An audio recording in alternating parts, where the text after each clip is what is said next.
Kita melanjutkan pelajaran kita, pendalaman Alkitab ya, dengan tema besar sinopsis. Kita masuk di Matius 13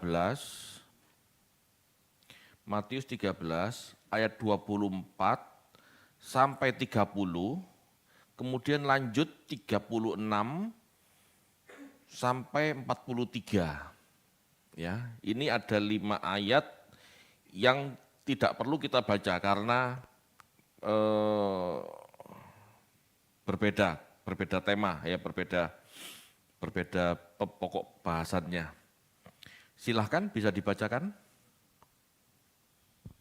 Matius 13 ayat 24, Yesus membentangkan suatu perumpamaan lain kepada mereka. Katanya, hal kerajaan surga itu seumpama orang yang menaburkan benih yang baik di ladangnya. Tetapi pada waktu semua orang tidur, datanglah musuhnya menaburkan benih lalang di antara gandum itu, lalu pergi. Ketika gandum itu tumbuh dan mulai berbulir, nampak jugalah lalang itu. Maka datanglah hamba-hamba Tuan ladang itu kepadanya dan berkata, Tuan, bukankah benih baik yang Tuan taburkan di ladang Tuan? Dari manakah lalang itu? Jawab Tuan itu, seorang musuh yang melakukannya, lalu berkatalah hamba-hamba itu kepadanya, jadi maukah Tuan supaya kami pergi mencabut lalang itu? Tetapi ia berkata, jangan, sebab mungkin gandum itu ikut tercabut pada waktu kamu mencabut lalang itu. Biarkanlah keduanya tumbuh bersama sampai waktu menuai. Pada waktu itu, aku akan berkata kepada para penuai, kumpulkanlah dahulu lalang itu dan ikatlah berbekas-bekas untuk dibakar. Kemudian kumpulkanlah gandum itu ke dalam lumbungku. Maka Yesus pun meninggalkan orang banyak itu lalu pulang. Murid-muridnya datang dan berkata kepadanya, jelaskanlah kepada kami perumpamaan tentang lalang di ladang itu. Ia menjawab, katanya, orang yang menaburkan benih baik ialah anak manusia. Ladang ialah dunia, benih yang baik itu anak-anak kerajaan dan lalang anak-anak si jahat. Musuhnya yang menaburkan benih lalang ialah iblis. Waktu menuai ialah akhir zaman dan para penuai itu malaikat. Maka seperti lalang itu dikumpulkan dan dibakar dalam api. Demikian juga pada akhir zaman. Anak manusia akan menyuruh malaikat-malaikatnya dan mereka akan mengumpulkan segala sesuatu yang menyesatkan dan semua orang yang melakukan kejahatan dari dalam kerajaannya. Semuanya akan dicampakkan ke dalam dapur api. Di sanalah akan terdapat ratapan dan kertakan gigi. Pada waktu itulah orang-orang benar akan bercahaya seperti matahari dalam kerajaan Bapa mereka. Siapa bertelinga, hendaklah ia mendengar. Ya. Bapak Ibu, Tuhan Yesus sedang menjelaskan kerajaan sorga menabur yang baik buat tanah hati manusia di dunia. Ya, yaitu firman maksudnya. Kerajaan iblis pun demikian. Diam-diam menabur ajaran yang jahat di dunia. Jangan sekali-sekali kita pikir ajaran iblis itu misalnya nih ya, mari kita mencuri, mari kita membunuh. Tidak ada ajaran seperti itu. Ajaran seperti itu langsung tangkap polisi. Tetapi iblis mengajarkan hal-hal yang gelap, hal-hal yang tidak kelihatan nyata bahwa itu sebuah penyesatan gitu. Itu sebabnya di ayat 24 dikatakan pada waktu semua orang tidur. Itu maksudnya pada saat orang tidak sadar, pada saat orang tidak cermat, ajaran itu masuk. Itu maksudnya, ya. Mereka bersama-sama, ya, ajaran-ajaran itu, gambaran benih itu disebar, ya. Kerajaan sorga menyebar firman, kerajaan iblis pun menyebar ajaran-ajaran jahat. Benih-benih itu dibiarkan tumbuh bersama-sama di dunia ini. Mereka bersama-sama bertumbuh, berkembang, ya, dalam hati tiap-tiap orang. Orang-orang yang baik, anak-anak yang baik, dan anak-anak yang jahat hidup dalam dunia yang sama. Dunia kan satu ini aja, tidak ada dunia lain. Ya. Anak-anak yang baik, anak-anak yang mendengar firman Tuhan, anak-anak yang jahat yang mendengar ajaran si jahat, sama-sama tumbuh bersama. Sama-sama tumbuh bersama. Sulit untuk membedakan. Sekali lagi saya katakan, ini bukan tentang ajaran baik, mari kita memberi, mari kita berbuat baik, menghormati sesama. Yang satu mengajarkan ayo membunuh, ayo korupsi. Tidak. Ya, itu psikopat. Itu ajaran, jelas-jelas ajaran yang menyimpang. Semua orang tahu. Bukan orang percaya pun tahu bahwa itu bukan ajaran yang benar, gitu loh maksudnya. Tetapi yang ditabur iblis ini tampaknya benar. Karena dikatakan saat orang tidur, saat orang tidak sadar, itu ditabur. Hanya orang yang sadar, yang tahu ini benih si jahat. Itu sebabnya gambaran gandum dan lalang itu Bapak Ibu, itu gambaran kita manusia beragama. Bahkan itu gambaran manusia yang hidup di dalam gereja. Enggak semua yang ditabur di mimbar itu dari sorga. Enggak semua. Ada yang dari si jahat. Ada, tetapi banyak orang nggak sadar. Itu maksudnya. Kalau sebuah pengajaran mengajarkan ayo membunuh, ayo berzina, ayo mencuri. Semua orang tahu, betul enggak? Semua orang tahu, sadar itu enggak benar. Bukan itu maksudnya. Yang diperumpamakan di sini adalah benih yang ditabur si jahat dalam posisi manusia tidak sadar bahwa ini sebetulnya penyesatan. Makanya tumbuhnya bersama. Orang Kristen yang benar-benar ngerti kebenaran dan orang Kristen yang tidak sadar bahwa itu kebenaran tumbuhnya bersama.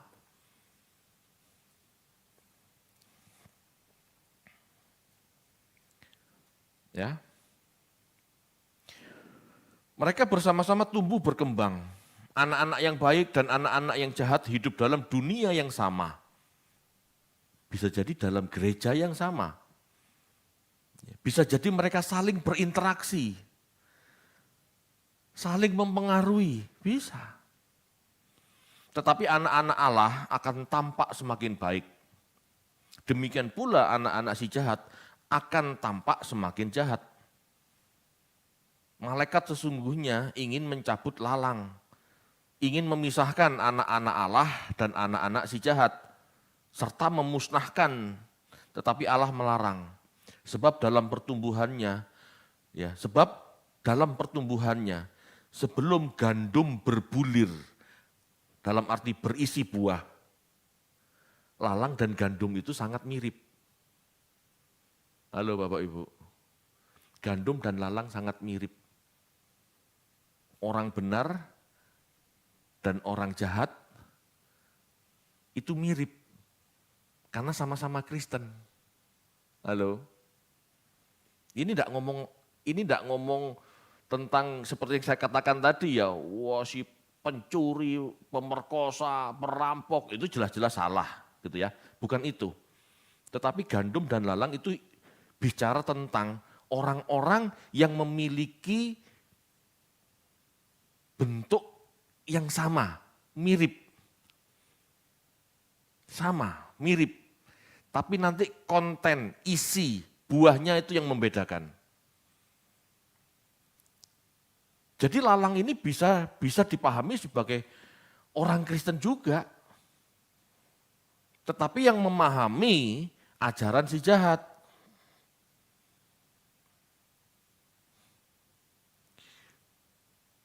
Jika malaikat melihat orang benar yang berbuat baik dan perampok, pemerkosa, pezina, penjudi, masa tidak bisa membedakan? Betul enggak? Malaikat pasti bisa membedakan orang baik dan orang jahat, dalam arti yang kelakuannya jahat.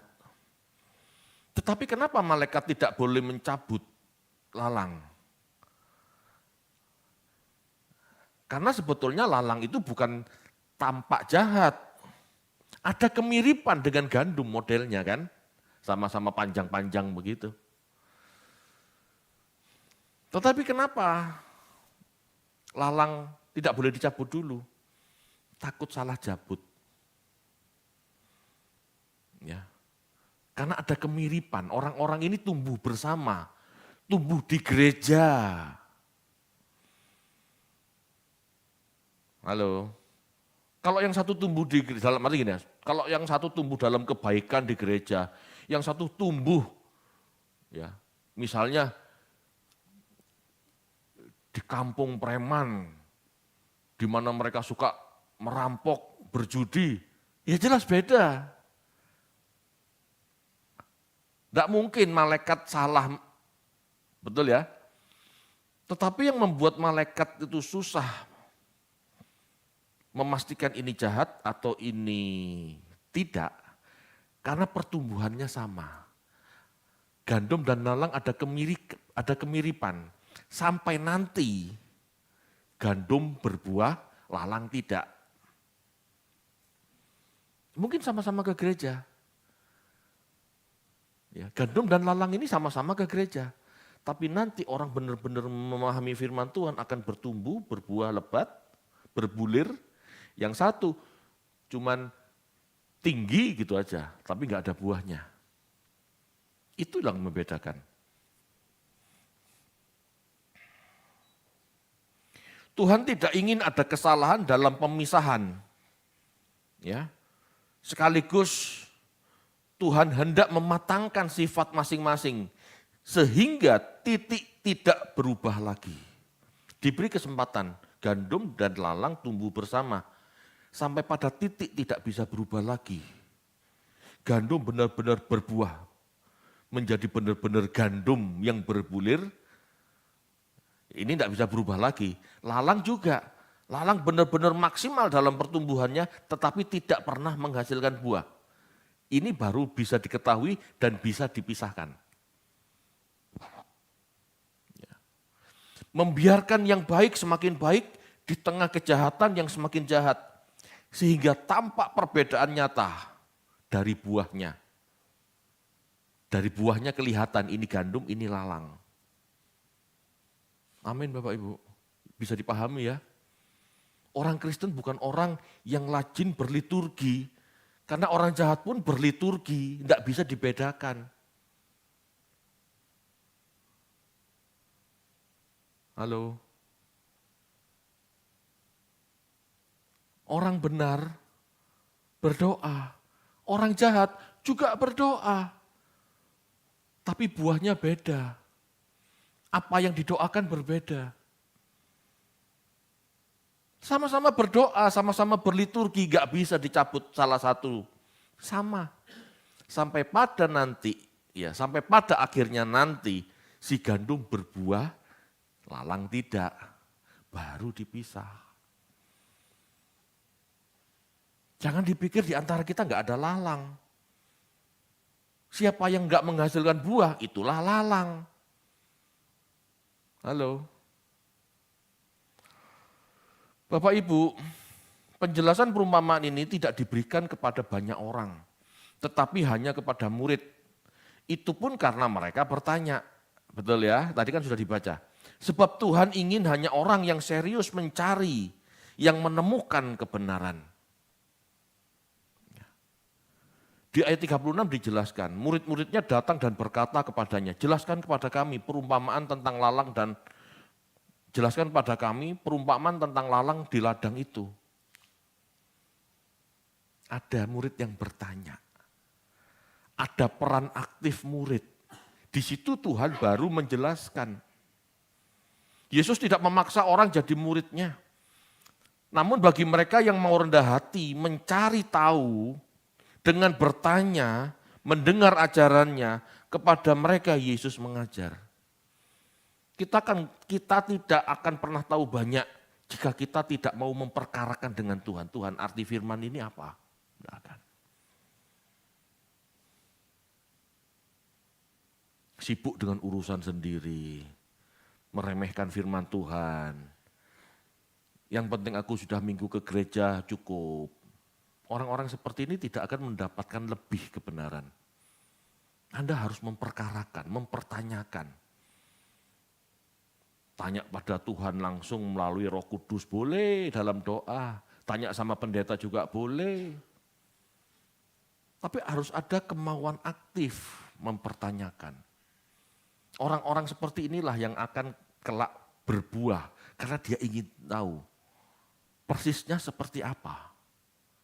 Bukan sekedar firman lewat yang penting dengar, tidak, benar-benar ingin tahu. Bapak Ibu, Allah menabur benih gandum. Demikian pula iblis menabur benih lalang. Tetapi pertumbuhannya menjadi seperti apa tergantung tanah hati kita. Tuhan menabur firman. Iblis juga menabur firman yang palsu. Di mana? Di dunia yang sama, di gereja. Kalau di luar, memang ajarannya jahat ya kita maklum. Tetapi ini tentang pertumbuhan dua bentuk tumbuhan yang mirip. Itu loh maksudnya. Di gereja lah kita mendengar firman Tuhan, tetapi di gereja juga kita mendengar ajaran yang salah. Bapak Ibu, ini perlu kita perhatikan. Allah tidak bisa memaksa manusia jadi baik, demikian juga iblis tidak bisa menjadi jahat. Ya, demikian pula iblis tidak bisa memaksa manusia menjadi jahat, tidak bisa. Respon manusia yang penting. Pada saat firman ditabur oleh hamba Allah, kita dengarkan enggak? Kita seriusin enggak? Pada saat firman yang palsu ditabur oleh hamba iblis dari mimbar, kita tahu enggak ini jahat? Kita tahu enggak ini salah? Atau malah kita anggap benar? Bapak Ibu, tanpa kecerdasan, tanpa kemampuan membedakan roh, discerning spirit, kita enggak bisa tahu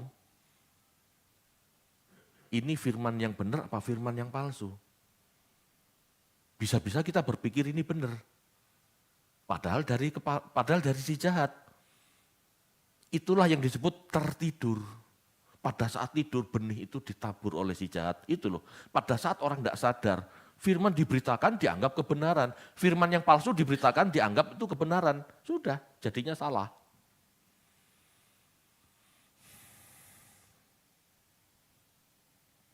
Keputusan kita mau menjadi tanah yang di pinggir jalan, mau menjadi tanah yang berbatu, atau mau menjadikan hati kita tanah yang bersemak duri atau yang subur, itu tergantung kita. Tergantung firman yang kita terima. Tergantung kita bisa memilih apa tidak, ini firman benar, ini firman salah. Kalau salah, gitu ya. Kalau sampai salah kita jadinya lalang. Kalau sampai jadi benar kita akhirnya berbuah. Ini penting. Ya. Tuhan menabur, iblis menabur. Hati kita, tanah yang di pinggir jalan, tanah yang berbatu, tanah yang bersemak duri, atau tanah yang subur. Wah, ini faktornya banyak. Yang mana kita?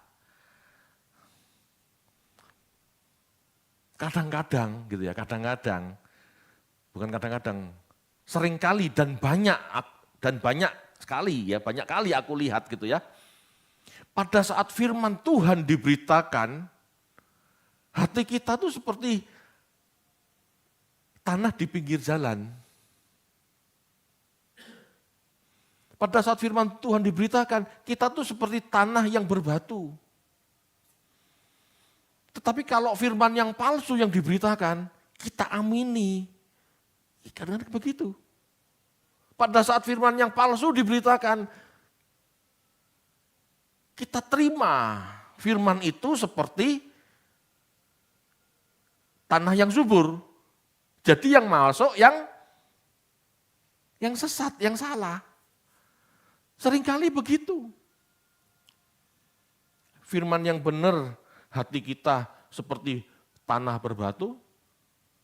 Firman yang salah, hati kita seperti seperti tanah yang subur.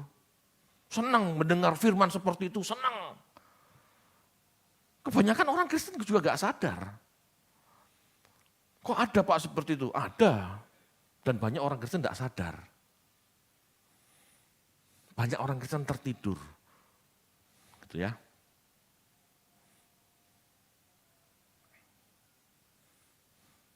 Bapak Ibu, di akhir zaman kelak, saat penghakiman akhir dimulai, disitulah nanti akan dibedakan. Ini orang-orang yang menerima firman yang benar dan bertumbuh, berbuah. Yang ini orang-orang yang tidak menerima firman yang benar, yang mengamin-aminkan firman yang salah dan akhirnya tidak berbuah. Nanti ketahuan, di akhirnya, di bentuk akhirnya jadi gandum atau jadi lalang. Ini bentuk terakhir nanti yang bisa kelihatan. Tetapi pada saat itu kita sudah tidak bisa.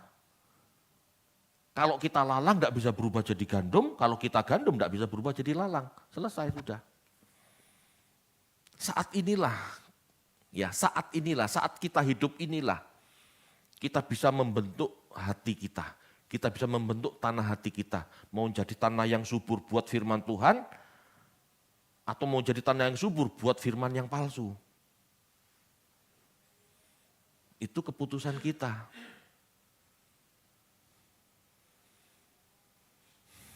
Bapak Ibu, harus kita sadari bahwa selain tanah hati kita yang harus tepat dalam menerima benih firman, kita juga harus hati-hati dan mampu membedakan benih itu firman Allah atau firman si iblis. Halo, jangan dianggap iblis gak berfirman. Firman itu kan logos. Logos itu aslinya pengertian, pengetahuan. Allah punya pengetahuan, punya pengertian, iblis juga punya pengertian, punya pengetahuan, sama-sama. Kita mau milih yang mana? Kebanyakan orang memilih firmannya iblis. Kenapa? Enak, menarik, enak, sedap dilihat dan menarik hati itu. Firman yang benar tidak pernah menarik Bapak Ibu, menyakitkan. Tetapi itulah yang memberi pertumbuhan, itulah yang memberi kita buah-buah dalam hidup sebagai orang percaya. Ini benar. Khotbah kok tidak ada enak, itu yang benar. Khotbah kok tidak menarik, itu yang benar. Khotbah kok menyakitkan telinga, menyakitkan hati. Itu yang benar.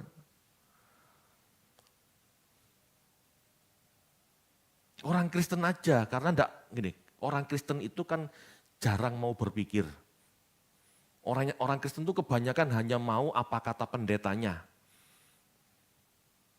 Padahal di dunia pada umumnya itu sudah dibuktikan bahwa yang namanya kesulitan, penderitaan itu membentuk sesuatu yang lebih kuat, bertumbuh dan lebih kuat. Segala sesuatu yang mengenakkan, nyaman, manja-manja, tidak pernah membentuk sebuah kekuatan, tidak pernah membentuk sebuah pertumbuhan yang maksimal, tidak pernah. Bapak Ibu, kita harus dengan cerdas memastikan yang kita terima itu firman Tuhan atau bukan.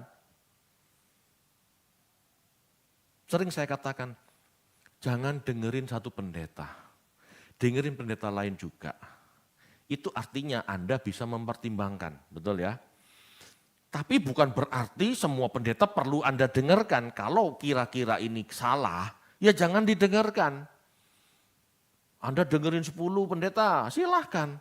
Tetapi Anda harus mengerucut.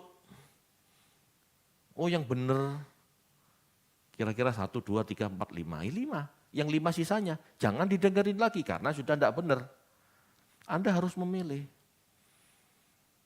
Tetapi kalau cuma 1 yang Anda dengar, Anda disesatkan. Kebanyakan pendeta, Anda juga bingung. Paham ya? Anda harus cari pendeta-pendeta yang menurut Anda benar-benar menyampaikan firman yang benar. Gitu. Lebih dari 2, 3, supaya bisa punya pertimbangan. Yang benar yang mana? Gitu ya. Yang benar yang mana? Anda percaya sama yang siapa? Gitu ya. Itu harus. Anda harus hati-hati, Anda harus bijaksana. Banyak penipu di dunia sekarang ini Bapak Ibu.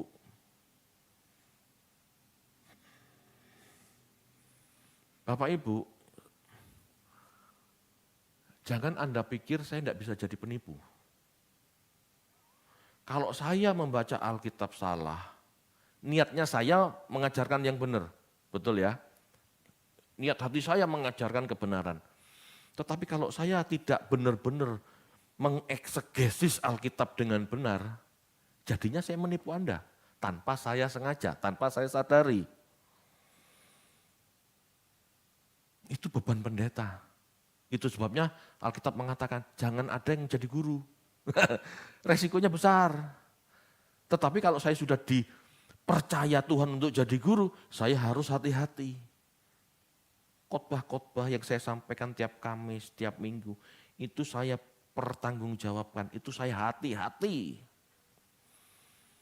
Tetapi bukan berarti Anda tidak perlu mikir, itu maksudnya. Anda harus cerna benar-benar, Anda harus pertimbangkan benar-benar. Siapapun, jangan pernah mengidolakan pendeta. Jangan pernah, karena pendeta juga manusia, bisa salah. Anda juga harus punya kemampuan untuk membedakan roh. Membedakan gairah pendeta ini apa. Pendeta ini mau ngajak benar atau mau ngajak enggak benar. Anda harus lihat.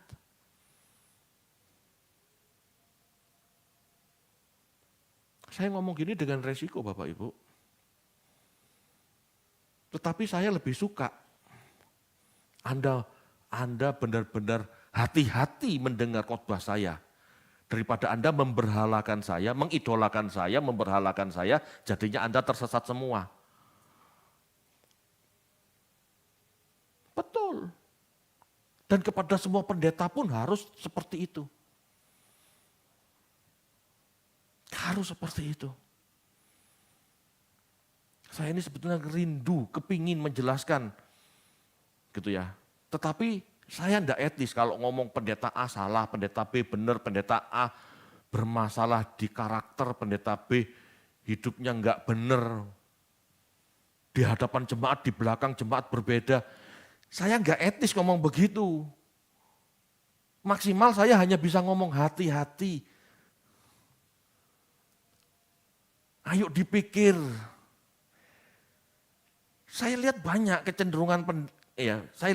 kecenderungan orang percaya itu malah mendengarkan pendeta-pendeta yang palsu-palsu ini. Betul itu. Tapi saya tidak bisa ngomong. Enggak boleh ad hominem, nunjuk nama, menyebut nama itu enggak boleh, enggak etis.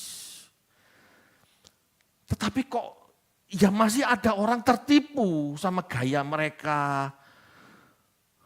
Mengesankan kudus, mengesankan suci, mengesankan suka berdoa, sudah dipercaya. Betul. Tapi saya tidak bisa ngomong. Tapi saya sebagai pendeta tahu, info-info di belakang, ini begini, ini begitu. Dengar saya. Saya nggak mau Anda tertipu. Bisanya cuma ngomong begini. Anda sendiri yang harus mikir. Saya nggak boleh menjadi penghasut, tetapi saya boleh memberi pagar pada jalan yang harus Anda tempuh, itu boleh. Tapi kalau menunjukkan pendeta A salah, pendeta B benar, itu enggak berhak saya. Kan saya juga menghakimi kalau gitu namanya. Enggak boleh. Makanya pesan saya Bapak Ibu, ayo dalam mendengar firman Tuhan, dalam mengikuti sesi-sesi seorang pendeta, entah itu doa, entah itu khotbah, entah itu seminar, entah itu apapun, mikir yuk. Kedua, ketahui gimana gairahnya. Apakah benar saat di mimbar dengan dia di belakang, ketahuilah ini benar-benar apa enggak pendeta ini. Sebisa mungkin Anda tahu. Supaya tidak terjadi impartasi spirit yang salah. Itu. Ini loh, lalang dan gandum, benih lalang dan benih gandum ini ditabur seperti ini. Halo? Kadang-kadang pendeta tuh juga enggak tahu kalau dia tuh lagi dipakai iblis, juga enggak tahu loh. Kalau belum punya kesadaran lebih baik, tanpa sadar dia dipakai iblis dengan gayanya, dengan gairahnya. Kalau enggak mau bertobat, transfer spirit, transfer gairah. Tanpa sadar kita ikut-ikutan seperti dia. Tanpa sadar. Bapak Ibu, contoh. Ini contoh ya. Orang-orang berdoa yang fokus mencari berkat jasmani semakin tambah makmur, nyaman, dan berhasil dalam segala hal. Halo, orang-orang seperti ini benar apa salah? Orang-orang ini berdoa, bisa 1 jam, bisa 2 jam di menara doa. Tapi fokusnya mencari berkat jasmani, supaya tambah makmur, nyaman, berhasil dalam segala hal. Benar? Ini tidak benar, karena Tuhan Yesus tidak pernah mengajarkan supaya kita meminta untuk jadi kaya. Bahkan firman Tuhan mengatakan, jangan engkau mengingini kekayaan, supaya engkau tidak jatuh dalam berbagai macam pencobaan. Loh, kok malah doanya klaim janjinya, imani tanah tetangga, kok malah begitu? Hanya karena pakai nama Yesus, kita percaya ini firman Tuhan. Bukan. Bukan firman Tuhan itu. Jelas itu tipu daya teologi kemakmuran yang akan menghimpit orang percaya agar jatuh. Orang percaya yang miskin, dengar ajaran kemakmuran, ingin kaya juga. Akhirnya dalam hidup dia mengejar kekayaan, tidak mengejar perubahan kodrat. Kan gitu. Ini kan menyimpangkan. Tanpa sadar loh, Tuhan kan ingin kita diberkati. Ya tidak salah doa, minta berkat. Mesti jawabnya gitu. Dia pikir itu benar karena hanya karena dia anggap Tuhan kepingin kita kaya. Kan gitu, Tuhan kepingin kita kecukupan. Belum tentu. Kalau Tuhan kasih penderitaan demi perubahan kodrat seseorang, hal itu harus dilakukan, itu yang benar. Tolok ukurnya bukan berkat. Bapak Ibu, kita harus tahu ya, perumpamaan firman Tuhan, perumpamaan ketiga, benih yang jatuh di semak duri, itu dihimpit oleh kekayaan, betul enggak? Dihimpit oleh kekayaan itu apa maksudnya? Dia khawatir oleh hidupnya. Kok enggak sekaya orang itu ya? Dia khawatir besok makan apa? Kok enggak diberkati seperti orang itu ya? Doamu kurang, kamu banyak salah, kamu kena kutuk. Ajarannya seperti itu, padahal enggak. Halo Bapak Ibu, ini menyebabkan orang kacau. Tuhan tuh yang mana? Kok aku enggak diberkati? Seolah-olah aku tuh tidak layak di hadapan Tuhan. Khotbah-khotbah pendeta kemakmuran juga pakai nama Yesus. Kelihatannya benar, padahal palsu semua.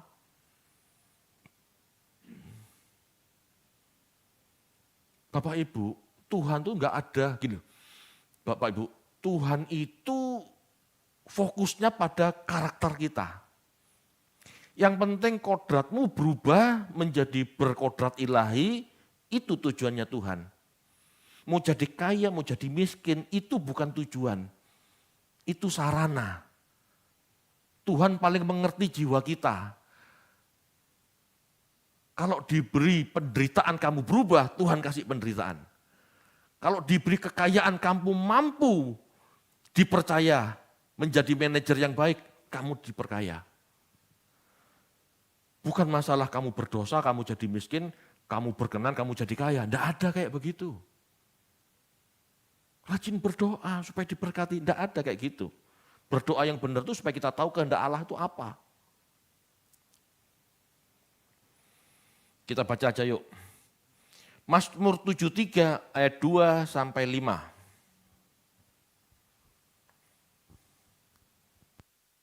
Mazmur 73 ayat 2 sampai 5. Tetapi aku sedikit lagi maka kakiku terpleset, nyaris aku tergelincir. Sebab aku cemburu kepada pembual-pembual kalau aku melihat kemujuran orang-orang fasik. Sebab kesakitan tidak ada pada mereka, sehat dan gemuk tubuh mereka. Mereka tidak mengalami kesusahan manusia dan mereka tidak kena tulah seperti orang lain. Ya, lihat. Orang fasik tambah kaya raya. Orang benar stres. Kok bisa ya itu orang fasik tambah gemuk? Ini ngomong bukan berarti orang gemuk itu orang fasik ya. Tapi lihat orang fasik kok tambah diberkati, kok tambah makmur, gitu maksudnya. Jadi kaya miskin bukan standar kebenaran Bapak Ibu. Kaya atau miskin bukan standar Anda berkenan atau tidak di hadapan Tuhan. Kaya atau miskin itu sarana Tuhan membentuk kita. Kalau kaya, mampulah dipercaya Tuhan. Kalau miskin, bertekunlah dalam penderitaan, jangan goyah, tetaplah beriman sampai akhir. Ujian masing-masing orang kan beda. Itu sebabnya dalam hidup ini Bapak Ibu, kaya atau miskin, hendaklah kamu saling menolong. Supaya paket hidup kita bisa sama-sama selesai. Tujuannya cuma itu. Bapak Ibu, bulir-bulir gandum itu buah-buah kebenaran yang kita hasilkan. Sehingga tampak berbeda. Orang benar dan orang jahat di mata Tuhan jelas. Dan kelak malaikat akan mengumpulkan kita, memisahkan kita dari mereka yang jahat.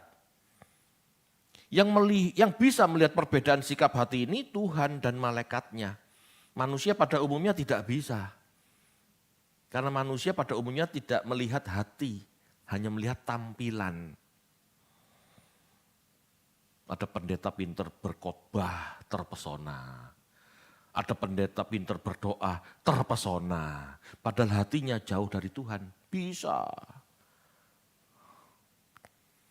Kita baca yuk, Mazmur 73 ayat 16 sampai 19.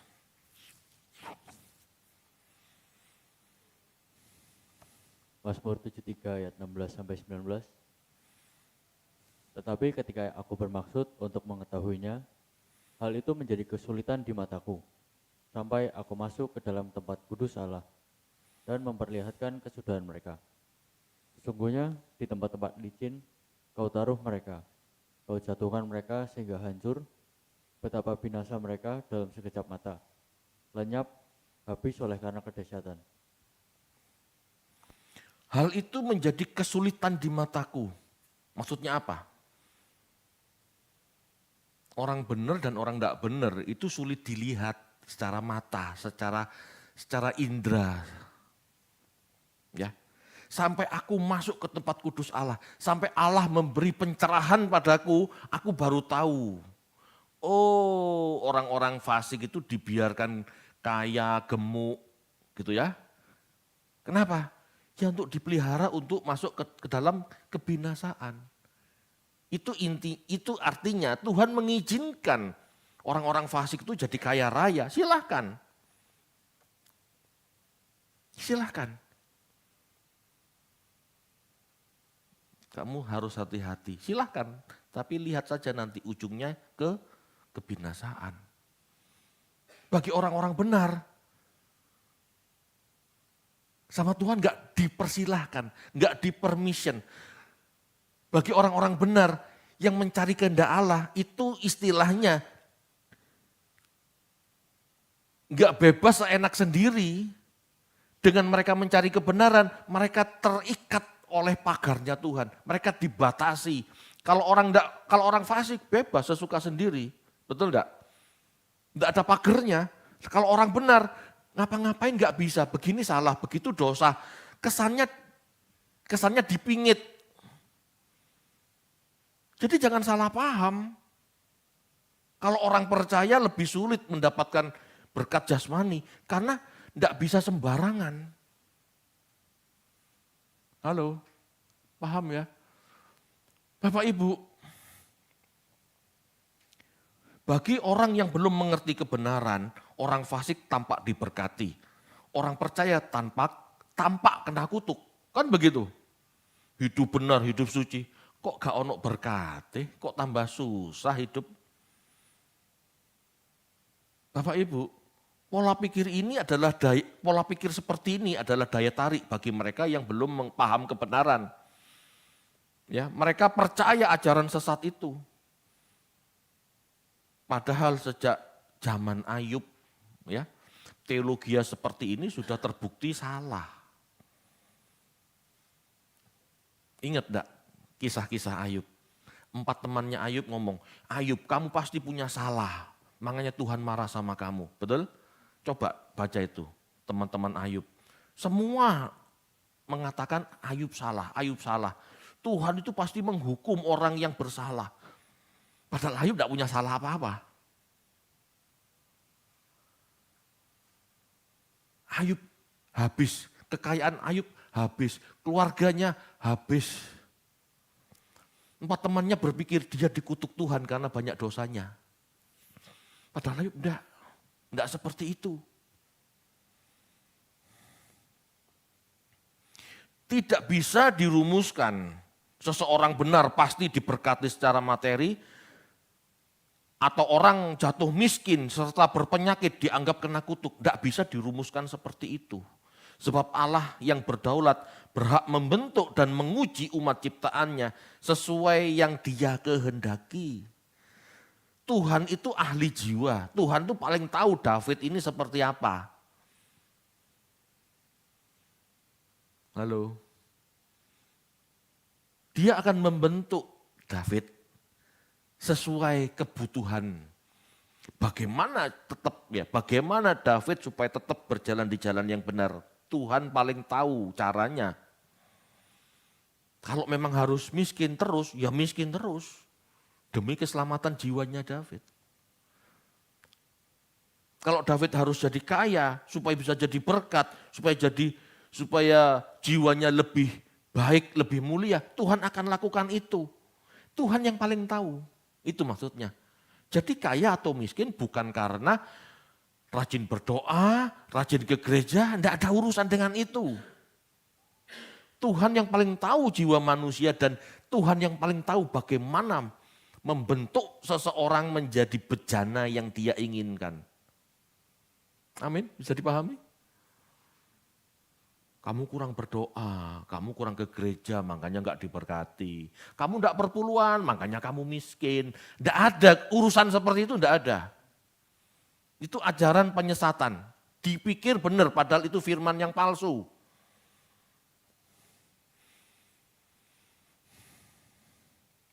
Allah yang berdaulat berhak membentuk dan menguji umat ciptaannya sesuai yang Dia kehendaki. Orang percaya pasti mengalami ujian seperti Ayub. Ayub 42 ayat 1.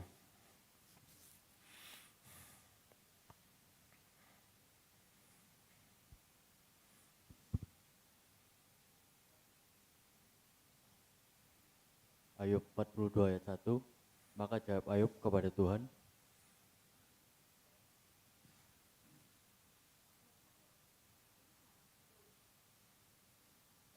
Oh, 1-2 berarti. Sorry. maka jawab Ayub kepada Tuhan, aku tahu bahwa engkau sanggup melakukan segala sesuatu dan tidak ada rencanamu yang gagal. Betul? Tuhan sanggup, Tuhan berhak melakukan segala sesuatu. Demi kebaikan kita, kebaikan secara kodrat, kebaikan secara keselamatan, bukan secara jasmani, tetapi secara spiritual. Bapak Ibu, itulah berkat yang sesungguhnya. Kita dididik Tuhan, diberi cobaan, diberi ujian, itu untuk mengisi bulir-bulir gandum kita, untuk memberi kesempatan kita berbuah lebat, mengumpulkan harta di sorga. Termasuk pada saat kita punya uang banyak, kita diizinkan Tuhan kaya, pakailah itu sebagai kesempatan untuk berbuah lebat. Bukan malah disimpan. Bapak Ibu, bagi kita yang seakan-akan tidak mengalami ujian, tidak mengalami kemiskinan, hidupnya lempeng-lempeng, running well, istilahnya Pak Eras gitu ya. Mari buktikan pada Tuhan bahwa kita bisa dipercaya mengelola harta Tuhan. Ayo jadi manajer, kelola harta Tuhan untuk membantu banyak pekerjaan Tuhan, untuk menolong sesama kita. Tolonglah banyak orang yang Anda tahu dalam kesulitan. Jangan menunggu mereka minta tolong. Kalau mereka sudah teriak minta tolong, Pak aku ngutang dulu. Jangan nunggu mereka ngutang. Anda tahu mereka dalam kesulitan, bantu. Belum tentu mereka minta tolong. Bisa saja mereka dalam memahami firman mereka bertahan. Aku mengandalkanmu Tuhan, aku tidak mau mengandalkan manusia. Dengan begitu mereka tidak minta tolong kan? Kalau mereka tidak minta tolong, masuk kita tutup mata. Kita yang harus punya kepekaan. Kita yang harus menumbuhkan empati. Aku tahu dia dalam kesusahan. Bulan-bulan ini bulan-bulan kenaikan kelas, pasti banyak biaya yang dibutuhkan. Kasih. Sebelum mereka minta, kasih. Ini sebuah nilai lebih buat kita. Bagi yang orang banyak uang, ini nilai lebih karena kita memikirkan orang lain. Sedangkan bagi si miskin yang tidak mau dikit-dikit ngutang, yang nggak mau dikit-dikit minta tolong orang, itu juga sebuah bukti bahwa mereka percaya Tuhan. Lah masa Anda tidak mau menolong orang yang percaya Tuhan? Ngerti maksudnya enggak? Jangan tunggu minta tolong, jangan tunggu saudaramu ngemis dulu, baru ditolong. Anda punya hati, Anda harus punya hati Kristus. Kristus kalau melihat orang miskin, Tuhan tanya apa? Apa yang aku bisa perbuat bagimu? Betul? Dia tanya, tidak nunggu orang ini minta tolong. Yesus tanya, apa yang aku bisa perbuat bagimu? Aku ingin sembuh, aku ingin melek, baru dimelekin. Tanya sesuatu, apa yang aku bisa bantu buat kamu? Bapak Ibu, itu orang kalau mengerti firman yang benar seperti itu. Belajarlah peka, milikilah empati. Gunakan harta yang dipercayakan Tuhan untuk mengisi bulir gandum Anda. Usahakan diri untuk berbuah lebat. Itu ajaran yang benar. Ajaran yang salah, klaim janjinya kumpulkan berkat, semakin kaya dan sangat kaya. Itu teologi yang salah. Kelihatannya benar tapi membuat orang serakah. Pada akhir zaman semua akan tampak kebenaran atau kesalahannya. Tidak bisa menghakimi seseorang benar atau salah saat ini. Karena semua kan masih proses. Tapi jangan buru-buru mati Bapak Ibu. Itu masalahnya. Betul kita proses. Tetapi jangan buru-buru mati. Loh Pak, masalahnya mati kan tidak ketahuan. Itulah sebabnya segeralah bertobat, segeralah berubah. Bapak Ibu, seperti teman-teman Ayub yang tampaknya benar. Halo? Tampaknya benar. Komentar-komentar teman-temannya Ayub kalau Anda baca, tampaknya benar.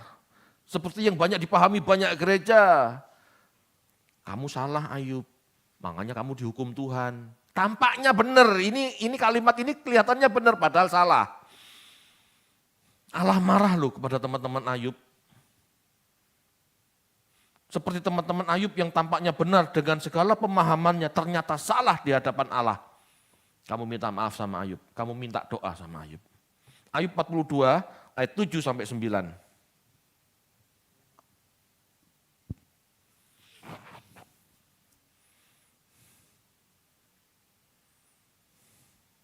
Ayub 42 ayat 7 sampai 9. Sebab setelah Tuhan mengucapkan firman itu kepada Ayub, maka firman Tuhan kepada Elifas, orang teman, murkaku menyala terhadap engkau dan terhadap kedua sahabatmu, karena kamu tidak berkata benar tentang aku seperti hambaku Ayub. Oleh sebab itu, ambillah 7 ekor lembu jantan dan 7 ekor domba jantan, dan pergilah kepada hambaku Ayub. Lalu persembahkanlah semuanya itu sebagai korban bakaran untuk dirimu.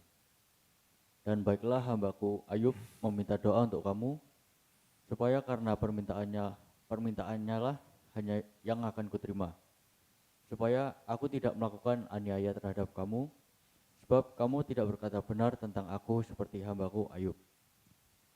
Maka pergilah Elifas, orang teman, Bildad, orang Suah, dan Sofar, orang Naama, lalu mereka melakukan seperti apa yang difirmankan Tuhan kepada mereka, dan Tuhan menerima permintaan Ayub. Halo Bapak Ibu,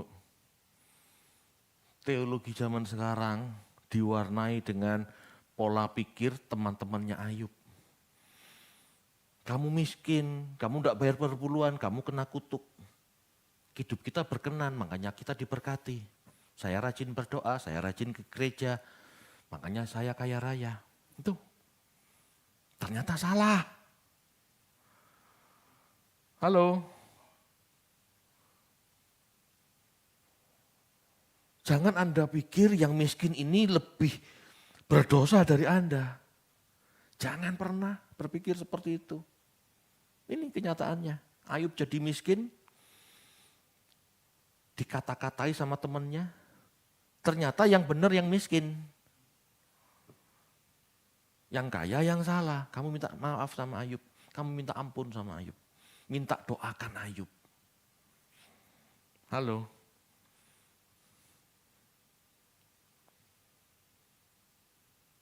Tema khotbah malam ini memang seperti ini Bapak Ibu. Cuman saya menekankan dengan memberi contoh teologi kemakmuran. Kenapa? Karena teologi kemakmuran itu teologi sesat. Teologi palsu. Dan akhirnya banyak orang terhakimi gara-gara itu. Banyak orang miskin gak ke gereja karena sakit hati sama pendetanya. Kamu mencuri milik Tuhan, kamu gak perpuluhan ya. Akhirnya dia gak ke gereja. Berpikir yang bayar perpuluhan dapat banyak, yang tidak memberi tidak dapat banyak. Itu ajaran setan. Siapa yang ngomong seperti itu? Emangnya Tuhan bisa disogok seperti itu? Entah, Bapak Ibu. Hati-hati dengan firman Tuhan yang kelihatannya benar, padahal salah. Tuhan melihat jiwa kita. Tuhan ingin karakter kita berubah. Jika perlu kita dimiskinkan supaya kita berubah, Tuhan akan lakukan itu. Wah, kok kejam Pak? Bukan kejam. Yang Tuhan tembak kan karakter kita berubah. Kaya miskin itu tidak penting. Dalam arti bukan tujuan Tuhan. Kaya miskin itu bukan tujuan Tuhan. Kita berkarakter Kristus atau tidak, itu tujuan Tuhan. Kaya miskin itu sarana Tuhan membentuk jiwa kita. Halo. Kalau kamu dipercaya uang, kamu semakin dekat Tuhan, ya kamu akan dipercaya uang, diperkaya. Kalau Tuhan ingin melihat kita, ya kokoh imannya, struggle dalam perjuangan, kamu dibuat miskin. Kita lihat, kamu tetap cinta Tuhan enggak? Jika kamu diperlakukan seperti Ayub. Kan gitu. Tuhan akan lakukan berbagai macam cara untuk kita. Supaya kita muncul seperti emas murni, bukan banyak emas. Kita yang muncul seperti emas murni. Amin Bapak Ibu. Nanti saya jelaskan ya. Ini apa yang saya sampaikan ini bukan ajaran supranatural gitu, udah ini natural banget. Ya. Kita tutup dalam doa dulu.